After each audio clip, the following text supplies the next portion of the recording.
Just moving on, and linked to what you've been saying about understanding the audiences and providing sort of, as it were, a cultural tool, the Ready House is now utilising an innovative piece of data scraping technology.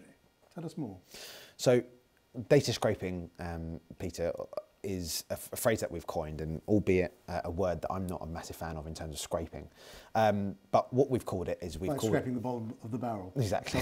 Yeah, we've created a tool called Our Way In, and it's called a Way In tool. And in is IIN, interrogating culture, instigating stories, navigating change. And what this tool basically does is it allows us to take any epicenter around the world, call it London, New York, Shanghai, or either a smaller town, city, or specific postcode. And what we can do is we can do up to a 6-mile radius scrape of this area of social media sites and review sites. And we can learn through analysing millions of data points, the interests, behaviours, income brackets, purchasing power, all the way through to minor details like the fact that an audience might like the colour orange, might like grilled fish, or might like rum. And it's these minuter kind of details based off of engagement on social media that can truly start paving or painting a great picture of a certain area around the world. Now, as you can probably imagine, this has been a long tool for us to kind of develop over the course of the last 3 years. However, what it allows us to do is it allows us to walk into a room with any landlord, any brand owner, any location-based business, and basically say, we know more about the audience catchment in your area than you probably know about the customer coming to your space. How big a radius are you talking about? Up to 6 miles. And obviously, this is a load of data points, anonymised.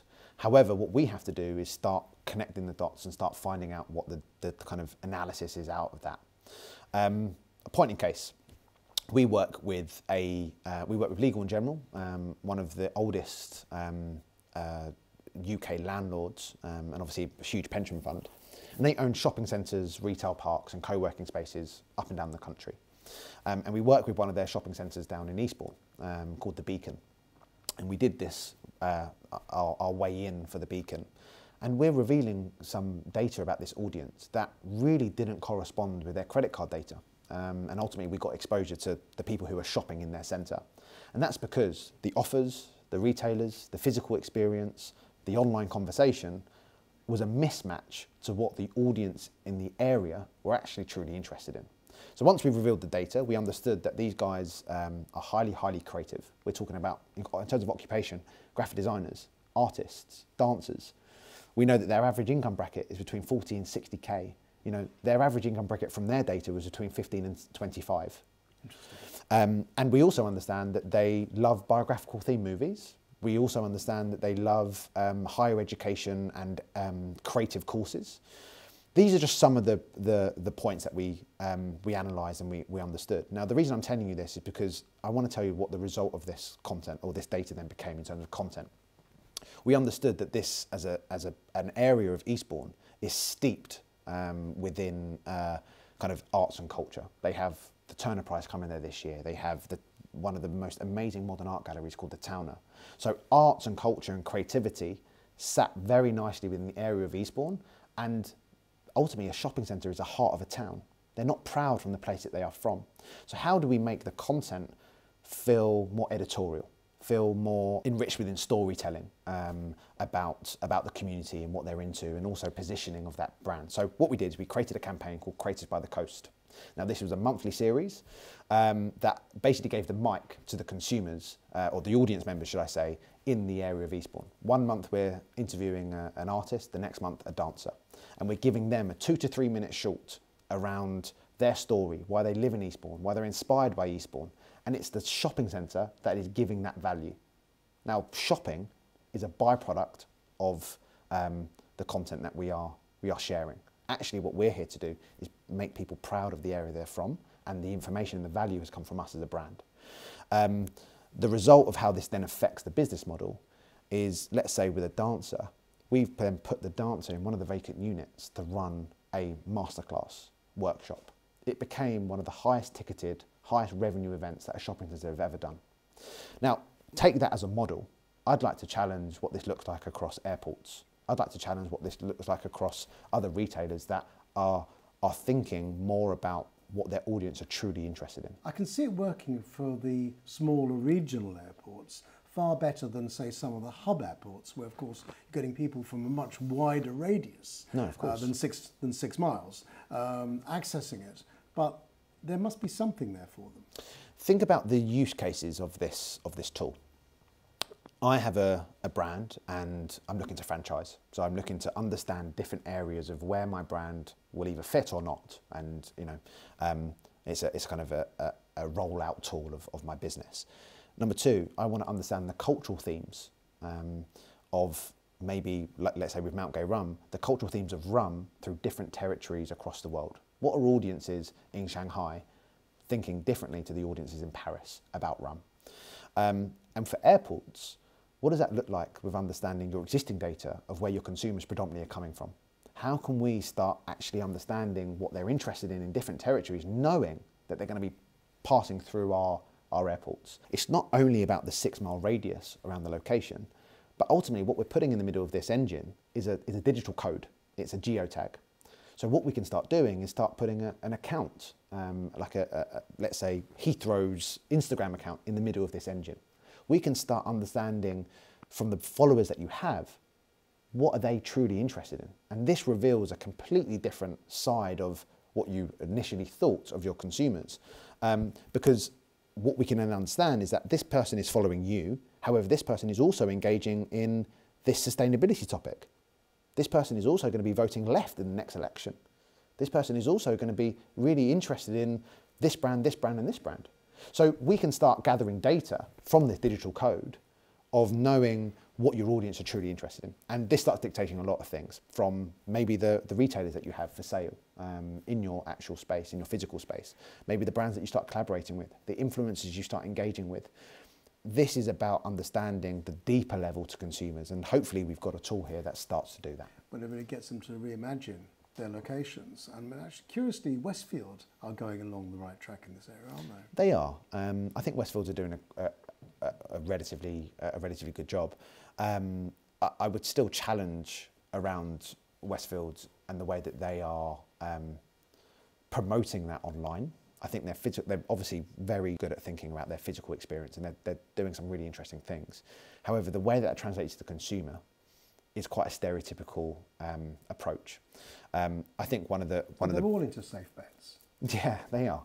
I think one of the better examples on a smaller scale is probably Box Park. Box Park, obviously a very kind of UK heavy brand. However, curating a retail mix like that, from independent food retailers all the way through to new fashion brands, and almost giving an opportunity to localize what their retail offer looks like for their specific area, I think is really interesting. And the way they're translating that online is with as much energy and as much richness as the physical experience. So there's a real kind of lesson, I think, that bigger retail brands can start doing, even if it's not 100% of their retail experience, but it's a 20%. How can we start pushing the boundaries of what that looks like in terms of, you know, more localized experiences, lifting community and putting them in the heart of it, and on our social profiles, not talking about just purely what we're selling, but almost creating a platform for our community to engage into. You mentioned the role of community in future-ready strategies. I mean, how might physical travel retail spaces be used to unlock digital communities? Very interesting question, Peter. I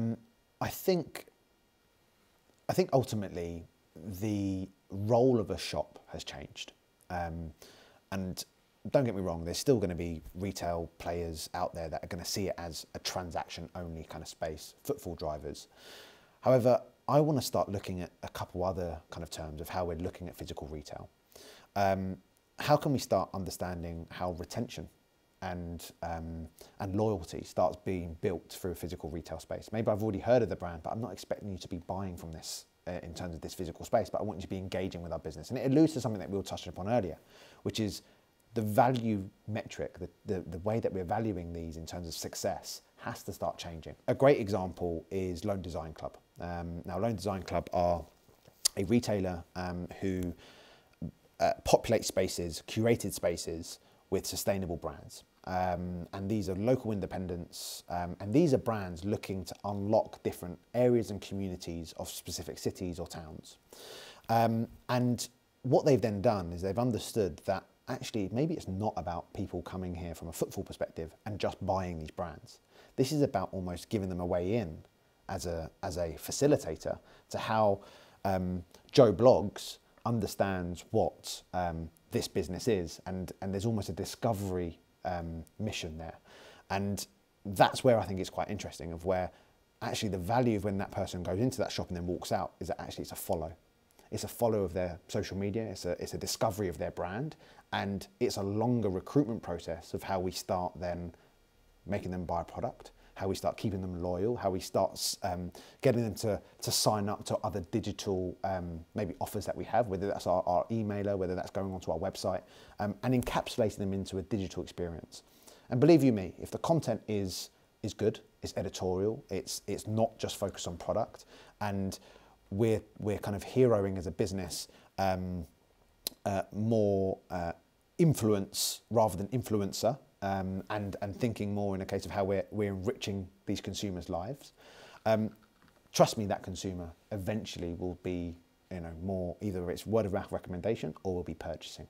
And it's that kind of way of thinking about these physical retail spaces that we need to start, reimagining what that outcome is. So I think a really great example is Joe Malone, and I think over the last year or two, they've obviously shifted to a little bit more about people going into these spaces and transacting and buying. However, if you look at how they penetrated the travel retail space, it's really quite interesting. They steep the physical experience for their consumer in a story. And whether that's about discovering their core collection, whether that's about sitting down and having an experience almost like buying a diamond, of where they get the fragrances, you try them, you're almost consulting. There's dwell time there. And yes, it is ultimately about buying a product, but also it's about an education for a consumer. Now, if you take that one step further, what would I do in today's climate? Yes, the brand has something to say in that space, and there's still an education and a discovery mission for the consumer. However, why are we not potentially, as Joe Malone, putting one of our biggest advocates with maybe one of the perfumers who are making the actual liquids, and almost having a discussion? Maybe it's a panel talk, maybe it's around the topic and the idea of why Joe Malone even exists. And suddenly you can see that the role of that physical space is not just suddenly about selling product, it's about pushing a mission and a story of the brand and encapsulating their audience within that. It's a great idea, but unfortunately in the travel retail space, you're going to be, if a number of people turn up, you're going to be cannibalizing access from other people. So you have to create a space, but there's plenty of white space outside of the exact travel retail zone that can be used. I mean, look at pop-up spaces, for example. They're not always inside the travel retail parameters. I knew this would be potentially your answer, Peter, and I think there is also an opportunity here to think about not only about physical attendance. Why are we not live streaming this? Why are we not understanding what our digital audience are also doing? There's a really great example of an influencer, and his name passes me now, but who actually took over a space in Westfields, and it was not to sell anything. It was an opportunity to meet him, and he took over a physical retail space, but basically activated his online community. And ultimately, all the retailers started complaining because there was lots of people standing outside and blocking all of the entrances. Mm-hmm. Instead of really thinking about how do we capitalize on this footfall? How do we start understanding how powerful an influence is and start embedding them into our experience? And this is why I think it's the interplay between physical and digital, and thinking about live streaming as well, and almost using these physical spaces like broadcast hubs. That are obviously steeped within experience and product and story. Another great example is obviously... but they are doable, this is the point. They are doable. And we don't see enough evidence of it anywhere in the airport retail community, sadly. Yeah, absolutely. So let's just look at the nuts and bolts of this. I mean, what operationally could be done now that didn't block traffic, for example, that would be of added value to the travel retail community? I think there's an opportunity if we look outside of the actual shop to start thinking about how we're activating some of these public spaces. Now, with the example I gave you earlier around our way in and the data model, we can start understanding the physical events that we start putting on, the curation of these events. And again, I want to use a point in case. We know, for example, we also did the data scrape with one of our other shopping centres called the Dolphin in Poole. We know that rum and grilled fish are on the interests of our consumers, right? Just take those two things at the moment. And what we did is we drafted in a global rum brand, a local fishmonger. We also know that they like the colour orange, so we designed the menus in with hints of orange, and we also know they listen to this local band. So then we started playing the local band within the physical experience.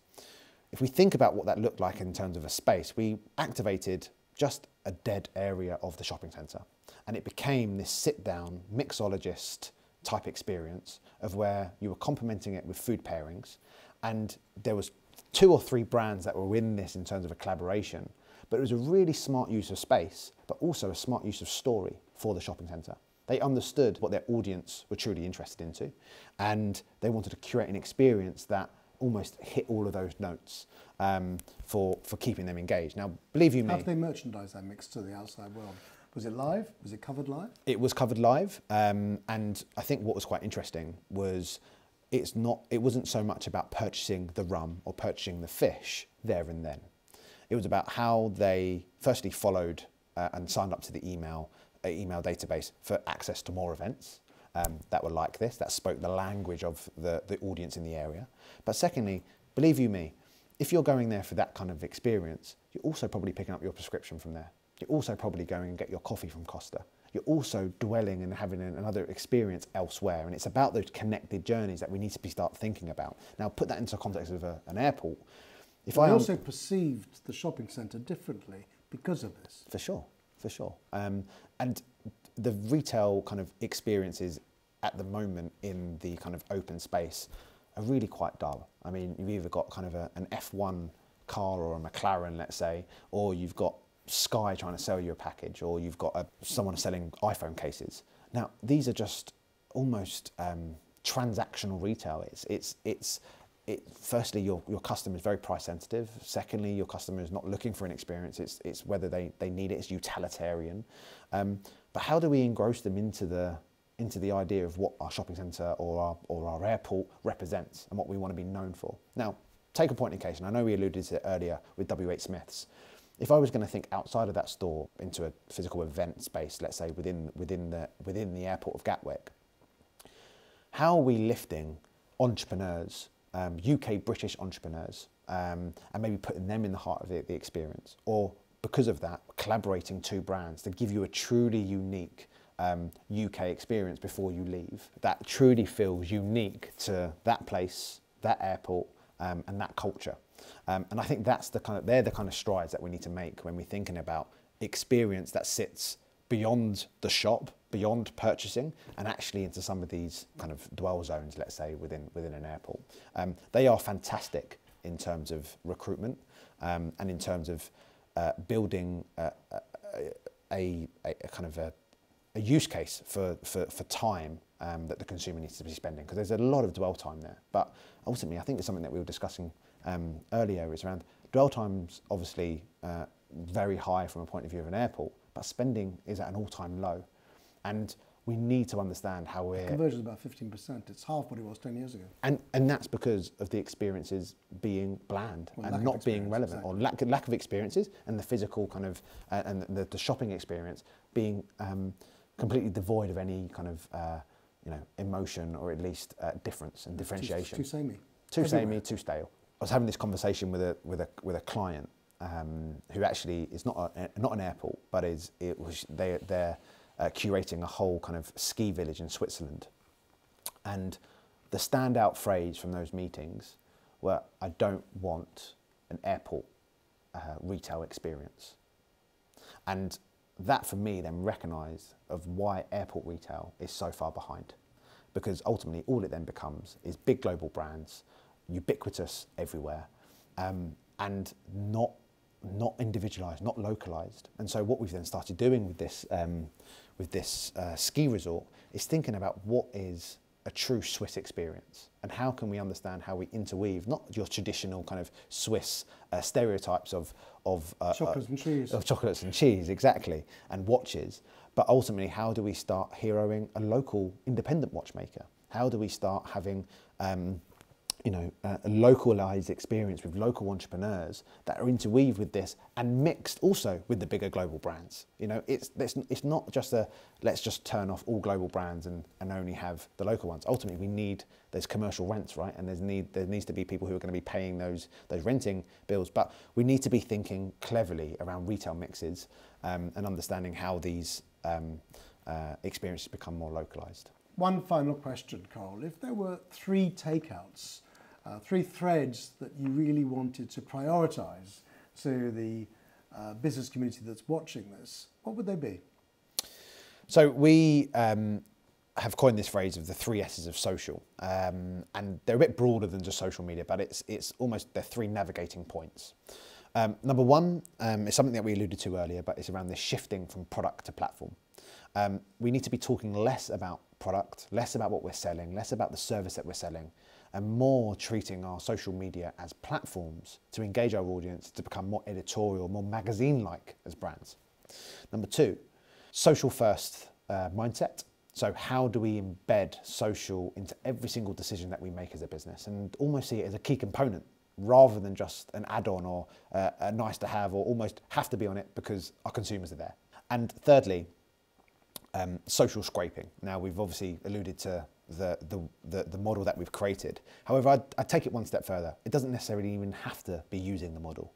I think it's about how we just become more data smart, data intuitive about our consumers, how we're starting to match data from credit card data to footfall and start thinking about what are people engaging with and becoming smarter with that.